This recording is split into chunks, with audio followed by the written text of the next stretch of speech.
Hi, welcome back. Today we're going to talk about training demos. This is your first speech that you're going to give in this class.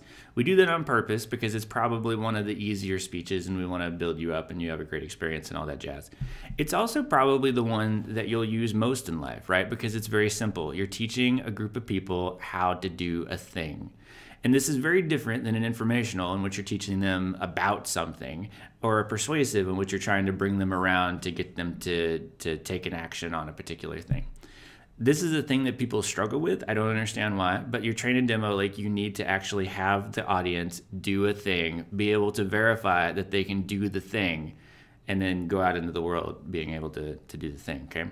And what most people do, or not most, but a fair number of people do, is they just end up giving an informational talk. And they're like, I'm gonna tell you all about something, and also we'll do an activity. And that's not what we're shooting for here. So I'm gonna dig into this a little bit. We're gonna go over it. I'm also gonna show you the template that we're gonna use so that you will be familiar with that. Okay, so again, explain the components of the plan, things we're gonna do, or talk about go in depth on writing presentation objectives. We're gonna talk about how we're gonna grade you, because some people think that you should be able to roll up and be really funny and charismatic and get all the points, and that's not really what we're shooting for here. And then finally, we don't really have a discussion of topics because it'd be decidedly one-sided because I'm the only one here right now. So training demos at a glance, broad brush. So here's one of the things that they do. They explain a topic in a safe and efficient manner.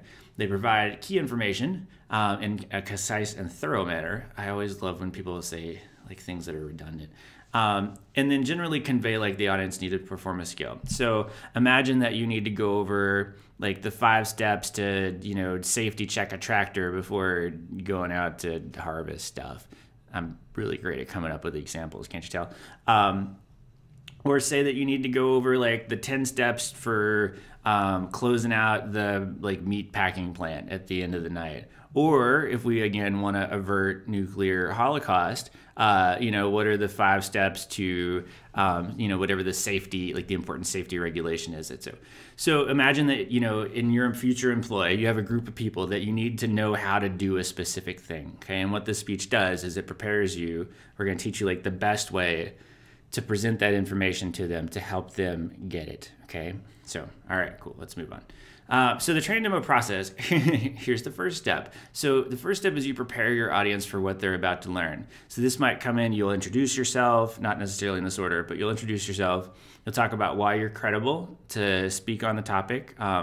Generally not as, sometimes people are like, I'm credible for these reasons, and then they have a slide called credibility, and that's a bad idea because it looks like you're trying really hard. So, but what you want to do is you want to come in and introduce you briefly want to talk about your background experience and why you might be a good, you know, person to explain this. And then the most important thing is you want to tell them why it's beneficial to them. You know, so this is how you don't get mangled in the tractor. And so this is terrible. So what you're doing is you're setting them up for the thing that they're about to learn so that A, they feel like it's important to them, B, they know where they're going, okay? And the next thing that you do is you show them like what the thing is that you're doing. So you perform the thing in front of them with your props, sort of narrating what you do. And you're like, all right, well, step 1, you know, you can almost think of like a cooking show, like you know, confront the duck. Anyhow, and just having a great time here by myself at night in the office. Anyhow, so you perform and explain the steps, like what, why, and how, and just kind of narrate like going through the process and what the 4 steps are. And then, and this is where it gets exciting, you allow them to do the thing, all right? So far, this is not rocket science, but people get it wrong all the time. And so once we've showed them how and why it's important, then we have them a chance to do the thing. Whenever we ask you do in the template, there's a part that says do. I'm asking you to explain to me how you're going to have them do the thing, not what you're going to do. That throws people off.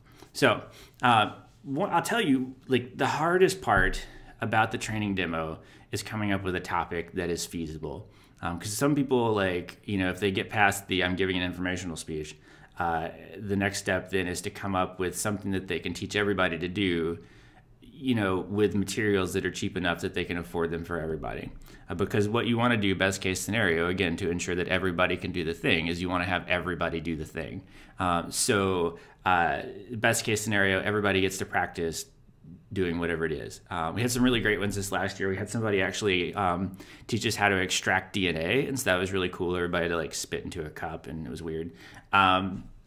We've had other people do like how to age a tree. So like a lot of like really good hands-on stuff where we can come away thinking, I learned a specific skill. So best case scenario, everybody gets to do the thing. Second best scenario, you partner with a buddy and then have them complete the thing. And then that cuts down on the materials that you have to purchase or bring with you. Worst case scenario, it's willy-nilly. Nobody gets to try it. So don't do that. And then the last thing is you review, right? Because again, redundancy increases retention. So at the end, once they've all done the thing, you say, all right, and now we're going to go back over the 5 steps to, averting nuclear meltdown and why those are important. And then you end and we all have a good moment. And then you send them out into the world having watched them do the thing and like verify that they're capable of doing it. And then you can declare victory. Okay, great. So when we come back in the next video, we're going to talk about the actual parts.